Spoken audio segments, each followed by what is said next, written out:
Seperti biasa, sebelum dimulainya siraman rohani, kita mulai dengan sholawatan.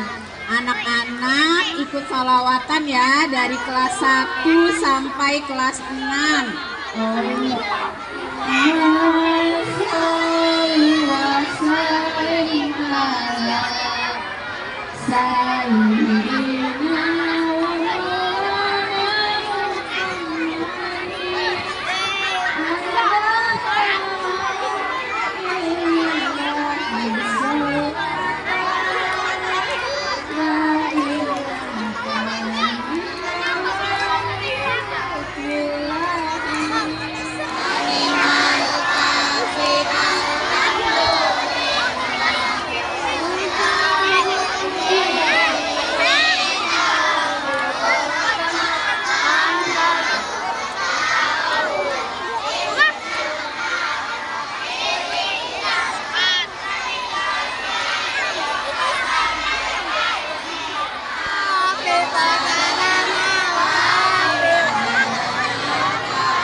Assalamualaikum warahmatullahi wabarakatuh.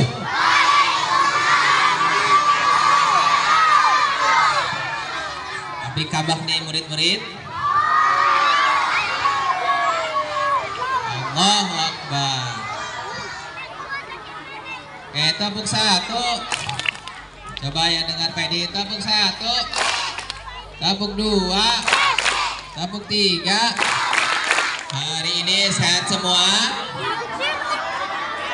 Bahagia? Belum bahagia? Hari ini Bapak akan cerita tentang salah satu nabi. Judulnya Nabi Ibrahim. Jadi Nabi Ibrahim ini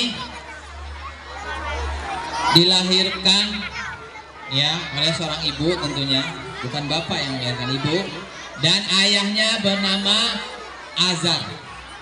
Ayahnya Nabi Ibrahim namanya Azar. Ada suatu riwayat Azar ini adalah pamannya. Ada suatu riwayat Azar ini adalah suatu orang dan itu nama berhala. Ada juga yang meriwayatkan Azar ini memang bapak kandungnya. Ya, tapi kita menganggap ini adalah bapak kandungnya. Membuat patung-patung yang digunakan untuk sesembahan, untuk ibadah, untuk memohon, untuk memohon kebaikan ataupun menolak keburukan. Jadi sama patung-patung yang dibuat. Patungnya nggak bisa dengar, diajakin ngomong, dengar nggak kira-kira patung? Enggak. Ngeliat kita nggak di depannya? Enggak. Napas nggak dia? Nah, Nabi Ibrahim kecil ini sudah cerdas nih. Dari kecil dia heran, kenapa sih orang-orang ini pada nyembah benda mati? Padahal benda mati ini nggak bisa bawa kebaikan, nggak bisa bawa keburukan. Dari kecil dia sudah mikir kayak gitu nih. Allah kasih hidayah kepada Nabi Ibrahim untuk berpikir demikian. Lalu Nabi Ibrahim ini kalau kebanyakan sesembahan atau patung itu dikeramatin. Jadi kalau orang melihat patung sesembahan itu nyolek aja nggak berani. Ngelihat aja segen gitu ngelihatnya, serem, takut gitu karena saking dicelakain sama patungnya, itu kata orang dulu. Tapi Nabi Ibrahim kecil, patung-patung itu dimain-mainin, dinaik-naikin, seolah-olah kayak kuda-kudaan. Kebayang nggak Nabi Ibrahim main kuda-kudaan sama patung? Bayang ya, ditaik-taikin. Kayak kalian itu ada patung lumba-lumba, kamu naik-naikin lah kayak gitulah kira-kira. Ditaik-taikin. Suatu ketika dilihat sama bapaknya, sama Azar itu, marah bapaknya. Ibrahim, nggak boleh kamu naik-naik, nggak sopan. nanti kamu dapat murkanya Tuhan ini. Ya, sama ayahnya nanya, kenapa sih apa manusia itu menyembah patung? Ya karena patung itu, kata alasan ayahnya, karena patung ini adalah yang membawa kebaikan, yang menjauhkan kita dari keburukan. Kita bisa mendapatkan pertolongannya, kita dijauhkan dari murkanya. Nah seperti itu kira-kira ayahnya ngomong itu. Takut betul kalau ada apa-apa sama patungnya. Padahal Nabi Ibrahim tahu patung ini yang buat ayahnya, ya kan? Buatnya dari kayu, dari batu, dari minyak-minyak dari zaitun, dibuatnya dari sana. Tapi kenapa pada nyembah? Heran-heran. Akhirnya si Nabi Ibrahim ini selisih sama ayahnya atau berdebat. Berarti manusia nyembah patung dong, karena patung nggak bisa bawa keburukan. Intinya Nabi Ibrahim sama ayahnya ini berselisih sampai Ibrahim dimarahin. Akhirnya Nabi Ibrahim dipukul karena nggak sependapat dengan ayahnya. Padahal pendapat Nabi Ibrahim adalah pendapat yang benar. Ini berapa? Ini apa? Ini apa? Ini berapa? Ini apa? Oke, masih menyimak ya. Lalu suatu ketika ada perkumpulan. Perkumpulan ini sedang menyembah suatu patung. Seorang dukun atau seorang pemukanya itu menyembah sebuah patung.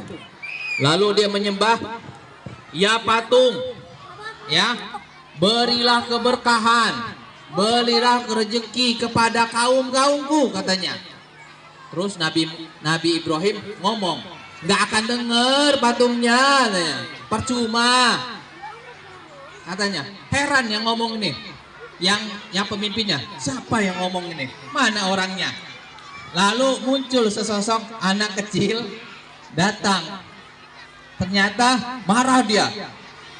Ngelihat ayahnya Nabi Ibrahim, melihat anaknya kayak gitu, dipanggil. Ya mohon maaf, nah anak saya lagi sakit, saya bawa pulang, dibawa pulang, disuruh tidur. Biasanya kan kalau ayah kan anaknya rewel, ayo pulang, suruh tidur, tenang gitu kan. Lalu di sela-sela waktu dia disuruh tidur, nggak tidur Nabi Ibrahim ini. Apa saya ini disuruh tidur, nggak mau tidur saya. Saya ini nggak sakit, kata Nabi Ibrahim. Saya nggak sakit, yang sakit itu orang-orang itu. Kenapa sakit? Mereka itu nyembah patung. Nah kata Nabi Ibrahim, patung itu nggak ngasih manfaat, nggak bisa juga ngasih keburukan. Saya ini tidak sakit, yang sakit adalah kaum yang sekarang ini. Gitu kata Nabi Ibrahim. Hebat gak imannya Nabi Ibrahim? Masih kecil dia sudah tahu mana yang benar, mana yang harus disembah. Yang kedua, ada yang masih menyembah patung, jadi patungnya disembah. Yang ketiga itu adalah yang menyembah rajanya. Waktu itu di daerah Nabi Ibrahim ini, kalau tidak salah yang memimpin adalah Raja Namrud. Ya, rajanya kejam ini, pengen dianggap sebagai Tuhan rajanya itu. Suatu ketika sudah besar, masih berdebat Nabi Ibrahim dengan ayahnya ini. Karena terus berdebat, ayahnya ngomong, kamu ini ya mengkhianati bapak, kata ayahnya. Kamu ini menghina Tuhan-Tuhannya bapak. Ya, intinya mereka itu berdebat karena beda sesembahan. Yang kecil-kecil dirusakin, terus diusir sama ayahnya. Kamu mulai hari ini kamu jangan tinggal di sini. Kamu pergi, kamu bakalan dibunuh pokoknya nanti. Karena dikejar sama sekampung itu, karena dia dianggap pengkhianat, karena dia merusak patung-patung. Lalu Nabi Ibrahim ke arah gunung, dia di sebuah gua. Di gua itu dia mendapat hidayah, di sana dapat petunjuk dari Allah sana. untuk memperkuat imannya. Halo? Halo? Sampai mana kita tadi? Sampai gunung ya, yang ada guanya. Kita lanjut ya. Belum selesai ceritanya, nanti ada cerita yang lebih heboh lagi. Nah, suatu ketika ada di sebuah dekat sungai. Sungainya ini adalah markasnya buat nyembah. Jadi di sana ada patung besar, satu besar, sampingnya ini patung-patung kecil, banyak. Suatu ketika sebelum berangkat pada doa, biasanya kan pada doanya semua nyembah itu. Nah, Nabi Ibrahim ini masuk duluan, bawa kampak. Ini diabadikan dalam ada Al-Quran, diabadikan dalam kampak. Lalu kampaknya ini dipakai buat apa? Buat apa kampaknya? Ya, buat ngancurin. Tapi sebelum ngancurin, di sana sudah ada disajikan makanan. Nah, makanan. Jadi di patung itu biasanya orang itu kasih makanan, minuman, kesembahannya. Apa namanya? Sesajennya, bahasa kitanya ya. Ada itu. Nabi Ibrahim ngomong sama patung, tapi ngomongnya itu ngomong ledek loh. Karena Nabi Ibrahim tahu kan, ngomong sama patung nggak mungkin jawab. Yang ledek. Itu patung, makanannya udah siap itu, udah keburu dingin. Gitu kan ledek, sambil ketawa-tawa. Yang nggak mungkin dimakan, terus ledekin sama kawan patung sebelahnya. Itu makanannya loh, enak gitu. Ya namanya patung nggak akan gerak kan, tiba-tiba begini makannya kan. Betul nggak? Pernah lihat patung gerak? Paling ada yang gerak-gerak gini-gini ya, kucing tuh. Ya, patung-patung dari plastik. Tapi kalau patung yang batu itu biasanya tidak bergerak. Pokoknya dipukul, hancur. Satu keliling. Disisain satu, yang paling gede. Yang gede dibiarin. Yang gede itu kampaknya ditaruh di lehernya. Yang gede. Lalu dia pergi. Jadi yang di tempat sembahan itu tersisa satu patung yang paling besar atau yang gede. Kampaknya taruh di lehernya. Tinggi lagi mungkin lebih gede. Ya, terus Nabi Ibrahim nyumput. Suatu ketika ada pengurus tempatnya datang, masuk lagi dia. Kaget dia, teriak dia. Gimana teriaknya? Kurang lebih seperti itu ya, kalau masih kecil. Ya, dia teriak. Jadi bikin semua yang jamaahnya itu, yang nyembah itu kaget. Ada apa? Balik lagi. Itu hancur semua patung-patungnya. Apa? Tuhan-tuhannya hancur. Tuhan kok hancur? Ya, Tuhan-tuhannya hancur. Lalu mereka bingung, di antara marah dan bingung mereka mikir, siapa yang mungkin berbuat seperti ini? Hanya Nabi Ibrahim yang terpintas di pikiran mereka. Paling situ si Ibrahim, kata mereka. Paling si Ibrahim itu, cari dia. Dipanggil, didatengin. Ibrahim, kamu yang ngancurin ini ya? Lihat itu apa kampaknya sama si patung yang besar. Coba aja tanya sama dia. Perbincangan ini ada sumbernya dari Al-Quran. Jadi kisah orang-orang nanya ke Nabi Ibrahim itu masuk dalam Al-Quran. Jadi kisahnya ditanya aja coba sama patung yang besar. Orang yang nyembah bilang, ya nggak mungkin lah bisa ngomong, nggak bisa lah dijawab. Lah kenapa kamu sembah? Gitu ditanya, kenapa kamu nyembah patung?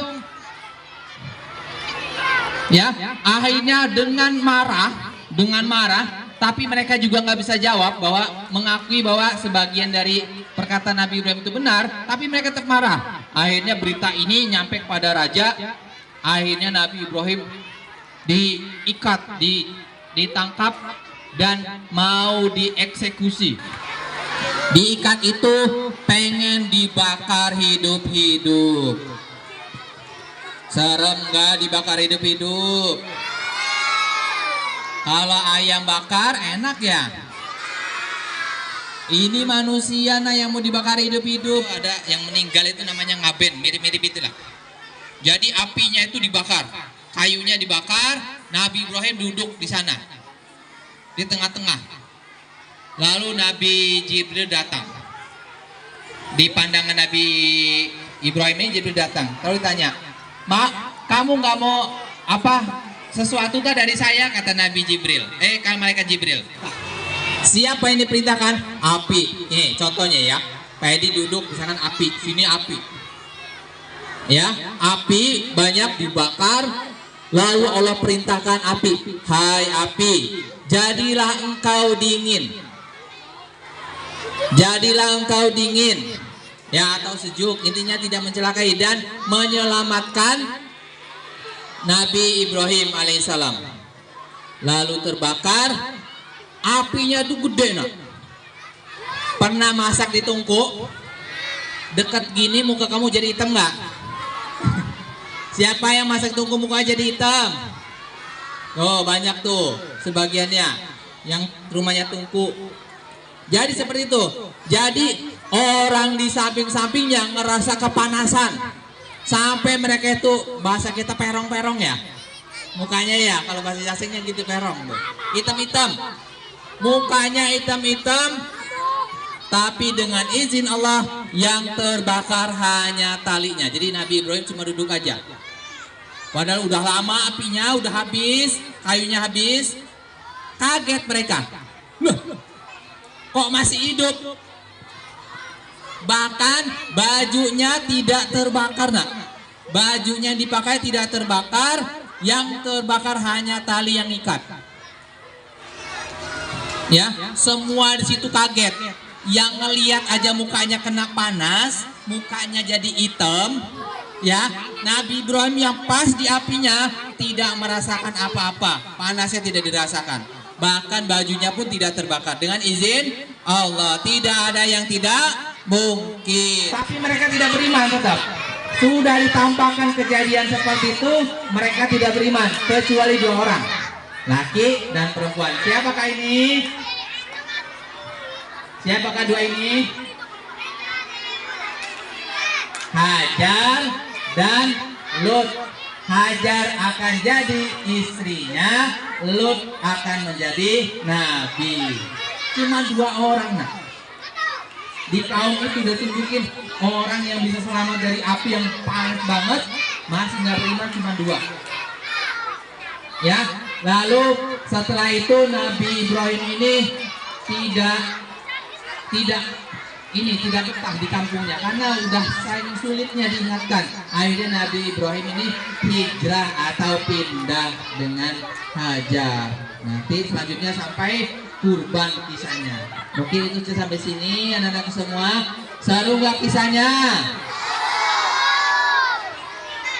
Dapat ilmu nggak hari ini? Duduk dulu, belum bangun, duduk tertib ya, disibukkan ya. Nabi Ibrahim alaihissalam waktu kecil dia punya iman yang kuat. Dia tidak mau menyembah patung, bahkan sama ayahnya pun dia berseteru atau berselisih gara-gara perbedaan. Nabi Ibrahim alaihissalam bisa menginspirasi kita semua. Siapa yang terinspirasi katakan saya. Siapa yang cinta dengan Nabi Ibrahim katakan saya. Karena dia adalah buyutnya nanti Nabi Muhammad Sallallahu Alaihi Wasallam. Mungkin itu saja, mudah-mudahan bermanfaat. Tolong sampainya di bawah. Billahi taufiq wal hidayah. Wassalamualaikum warahmatullahi wabarakatuh.